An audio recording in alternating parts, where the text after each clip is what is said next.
कंगना रनौत के पीछे हाथ धोकर पड़े उद्धव ठाकरे और बीएमसी को उस वक्त करारा झटका लगा जब बॉम्बे हाई कोर्ट ने कंगना के खिलाफ की गई बीएमसी की कार्रवाई को गैर कानूनी बता दिया। हाई कोर्ट ने अपने आदेश में बीएमसी को कंगना के दफ्तर में की गई तोड़फोड़ से हुए नुकसान की भरपाई करने का भी आदेश दिया। कोर्ट ने कहा कि कंगना के खिलाफ की गई कार्रवाई अवैध और बदले की भावना से की गई है। इतना ही नहीं, हाईकोर्ट ने बीएमसी के नोटिस को भी रद्द कर दिया जो उसने कंगना रनौत को भेजा था। उद्धव ठाकरे के खिलाफ कंगना को बड़ी जीत हासिल हुई।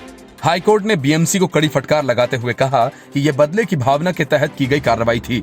बॉम्बे हाईकोर्ट के जज ने टिप्पणी करते हुए कहा कि कंगना रनौत के मुंबई को पीओ के बताने वाले बयान के अगले दिन एक नेता का बयान आता है और फिर कंगना को नोटिस देकर महज 24 घंटे का समय दिया जाता है।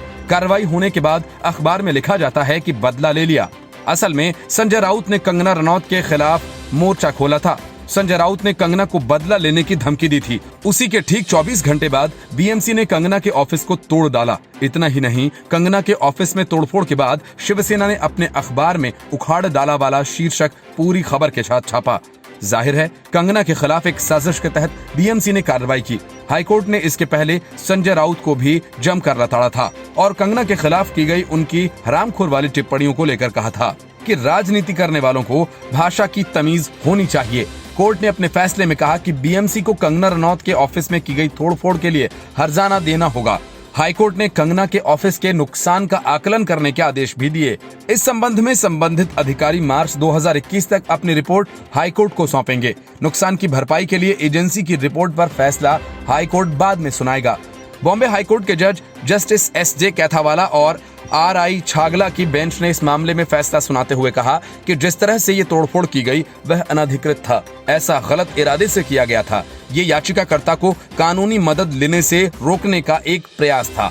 अदालत ने अवैध निर्माण के बीएमसी के नोटिस को भी रद्द कर दिया।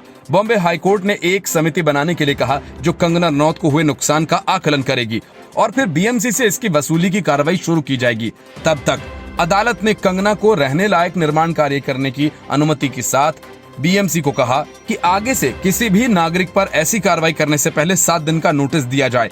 हाईकोर्ट का फैसला आने के बाद कंगना ने भी ट्वीट कर अपनी खुशी जाहिर की। उन्होंने लिखा कि जब कोई व्यक्ति सरकार के खिलाफ खड़ा होता है और जीतता है तो ये व्यक्तिगत जीत नहीं बल्कि ये लोकतांत्रिक जीत है। आप सभी को धन्यवाद जिन्होंने मुझे हिम्मत दी और उन लोगों को भी धन्यवाद जिन्होंने मेरे टूटे सपनों पर हंसा। एकमात्र इसका कारण है कि जब आप एक खलनायक की भूमिका निभाते हैं तो मैं एक हीरो हो सकती हूं। इसके पहले महाराष्ट्र के मुख्यमंत्री उद्धव ठाकरे ने कंगना रनौत के बारे में किए गए सवालों का जवाब देने से परहेज किया। उद्धव ठाकरे ने यह कहा कि कृपया इसे छोड़ दें, मैं इस पर टिप्पणी नहीं करना चाहता, मेरे पास इस बारे में बात करने का समय नहीं है। Bureau report, news of India.